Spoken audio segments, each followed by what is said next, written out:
मैं भी हैदराबाद में अपने परिवार के साथ थी और सत्संग में जाया करती थी। मुझ पर भी बंधन लगाने लगे। हैदराबाद से कराची का 4 घंटे का रास्ता था। एक दिन बाबा ने सबको बोला कि मैं 1 मास के लिए कराची जाता हूँ घूमने के लिए। अगर किसी को आना है तो घर से छुट्टी लेकर मेरे साथ चले। कई परिवार के परिवार ही जाने के लिए तैयार हो गए।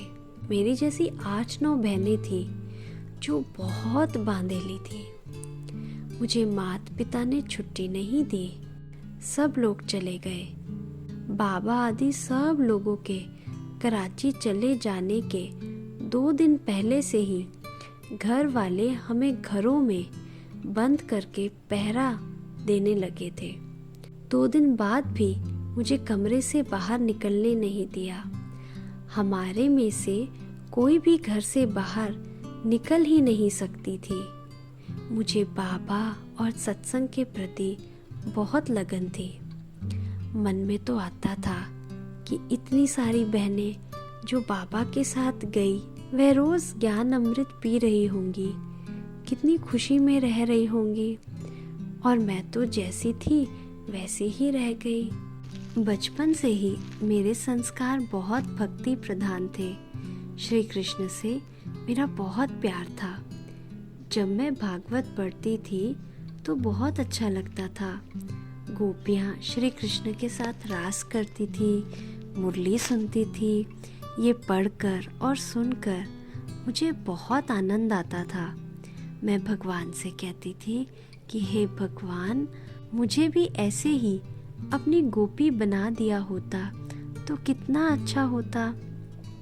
मैंने ये नहीं सोचा था कि आखिर वह दिन आएगा कि मैं भी एक सच्ची गोपी बन जाऊंगी। आप सोचिए हम लोगों का क्या हाल हुआ होगा जब हमें कमरे में बंद किया गया था।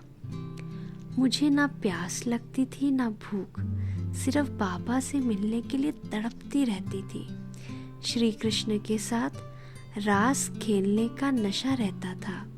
मैं माँ से कहती थी कि आप मेरे साथ क्या कर रही हो।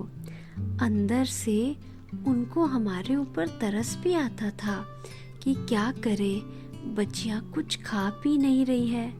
फिर मैंने माँ से कहा कि यहाँ हैदराबाद में पहले जो बहनें सत्संग में जाती थी लेकिन कराची नहीं जा सकी, वह और हम सब मिलकर तो सत्संग कर सकती है ना।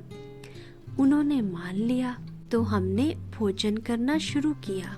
जब हम बहनें आपस में मिलती थी तो बातें करती थी कि देखो जो यहाँ से गई हैं वह तो ज्ञान रत्नों से अपनी झोली भर रही होंगी। बाबा के साथ रहकर अति इंद्रिय सुख के झूले में झूल रही होंगी। ऐसी बातें करते करते हमसे रहा नहीं गया। सब बाबा से मिलने के लिए बहुत तड़पते थे। फिर सबने मिलकर एक योजना बनाई कि हम सब यहाँ से चलें और 3-4 दिन रहकर बाबा को और उन सभी बहनों को देख कर के आए।